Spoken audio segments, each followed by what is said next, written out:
Yeah, yeah, Kamaru Usman. They thought he was strong at 30%. Nah, at 100%, he's unstoppable. I'm Kairos, this is Kairos MMA. Now let's talk about UFC 235. Jon Jones defeated Anthony Smith by unanimous decision. It didn't go without complete controversy. He kneed Anthony Smith while he was on the ground, thinking that he was going to return back up to his feet.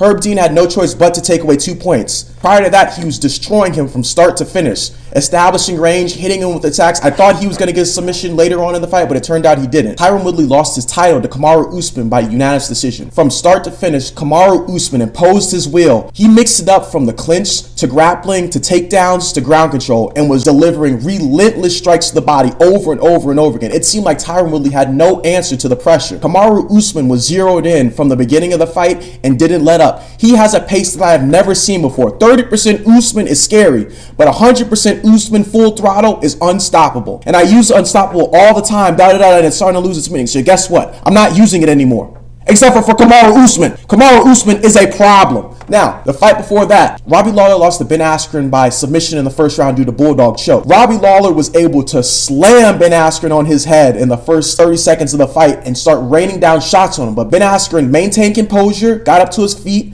shot for a takedown, pushed him up against the fence, and transitioned into a Bulldog choke. A lot of people think that the stoppage was pretty early, and I'm just gonna say it. Herb Dean is no longer the gold standard for refereeing. I said it. How can you continue to stop fights too early or stop them too late? At least be consistent. Mario Yamasaki lets you die every single time, so you know what you're getting into. Herb Dean is gonna stop it early or he won't stop it. So I'm sick and tired of him being the gold standard. Now, the fight before that, Weili Zhang versus Tecia Torres. Weili proved that she is a top contender in this weight class. I think Tecia Torres, though, lost the fight more than Weili won it. She would throw 2 to 3 strikes per minute, but it seemed like she was going comatose throughout the fight. But Weili didn't let that stop her. She began gaining ground control, capturing takedowns, and raining down strikes throughout the entire fight. She's shown that she can compete against top-level talent, and without a doubt, she's going to be a problem.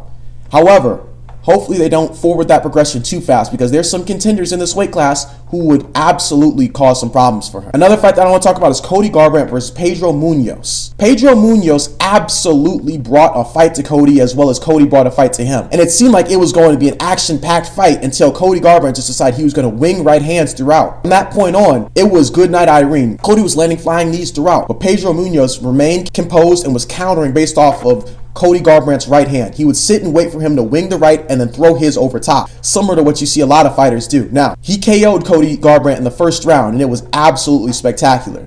I doubted Pedro Munhoz's ability because Cody Garbrandt is an absolute game opponent, and I think that Cody also lost this fight for himself. I'm putting down the results of the previous fights as well underneath because there's just so much to talk about.